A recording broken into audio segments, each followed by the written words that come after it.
thinking on the way here, actually. There are so many kind of mid players or up-and-coming players coming to this event, so it's really nice to see. ThymeBalloon's Donkey Kong. Whoa, okay. Sure, okay, maybe he wants to play the heavy matchup, perhaps. Yeah, well, in the morning, you know, why not Donkey Kong?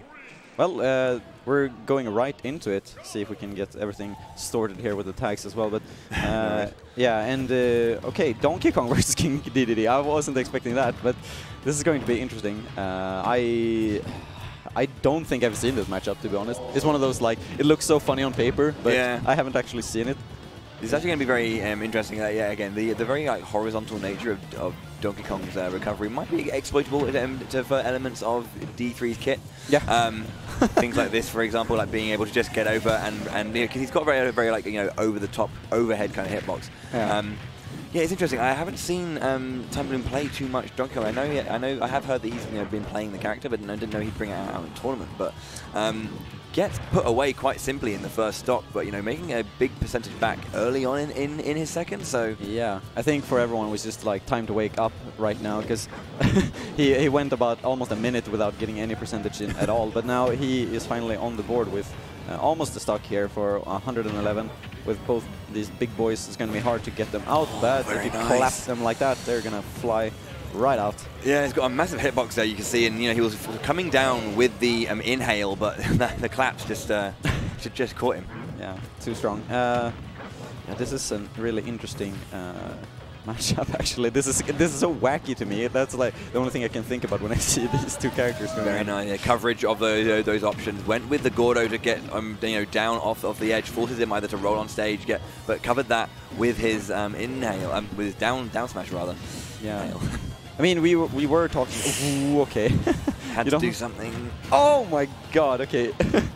Sends him flying out. Oh, too heavy though. But this is gonna be hard. Yeah.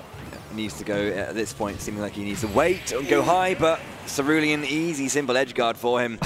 That is, yeah. I mean, I just think like a lot. I mean, Donkey Kong's a really like strong character. Yeah, he's got a lot. He's got a lot of like combos and setups, and he hits very hard as we saw. But I just think at least the way that ThymeBalloon was playing. Cerulean was making it was very simple for him to get the edge guards out that he needed to do. Maybe he pulled out the Donkey Kong because he, this is ThymeBalloon, I mean, because worried about maybe how he'd feel with Lucina in the matchup.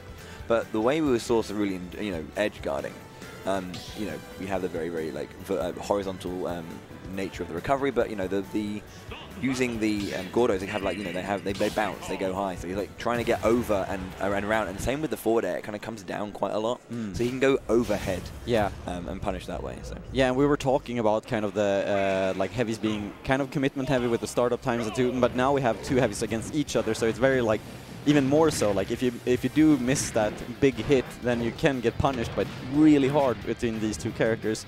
But he's sticking with Donkey Kong for for this second one here, and I think maybe it's might be something more of the like matchup type, like he's not comfortable with the Lucina King Dedede kind of thing. Yeah. So I respect that you're like, okay, I don't feel comfortable with this, so I have to go with something else. And I'm not sure how used to he is with Donkey Kong, but he seems to be able to actually, output some damage at least. And very nice. I mean, just to say that. Yeah, going very deep with that forward air and catching that stock for getting the lead for the first time.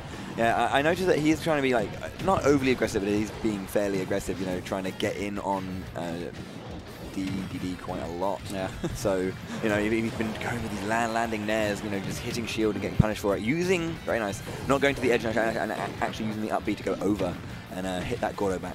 Yeah, I also feel like he hasn't really had that much stage control, like at least in this stage, like Donkey Kong has just been trying to get back on the stage every time. Now he finally gets that stage control and he makes something out of it. Yeah, much better indeed, and these platforms are really helping him out. He's using the dash attack roll to kind of follow his opponent's movement, and covering the platform with the up smash, really good choice.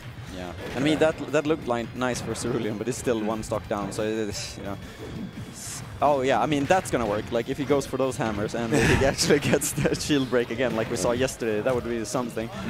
But again, waiting for his opponent, going in aggressively, and that time kind of working out for him. Oh my God, there it is. That's going to be another side B, and that will be a equalization of the stocks. And it's a very, very different game as we saw earlier. He's making use of this hammer just to really pressurize the shield. Yeah, good morning time. Like now you really have to sort of get started here, because we saw that yesterday as well. And it's just one of those things that you can't really kind of, you have to respect that. Like you can't really just, put up the shield when the hammer is up. And that's just, yeah, that's unfortunate, but it gives Cerulean a chance here, even though he's well in the red right now. Yeah, for sure. Cerulean, yeah, just bringing this game back very, very nicely. I mean, ThymeBalloon's still having a much better game for sure. He's putting in a lot more work and being a lot more mobile and not being like as unsafe. You know, he's still throwing out options, but just able to kind of find the space and the time in between to follow up.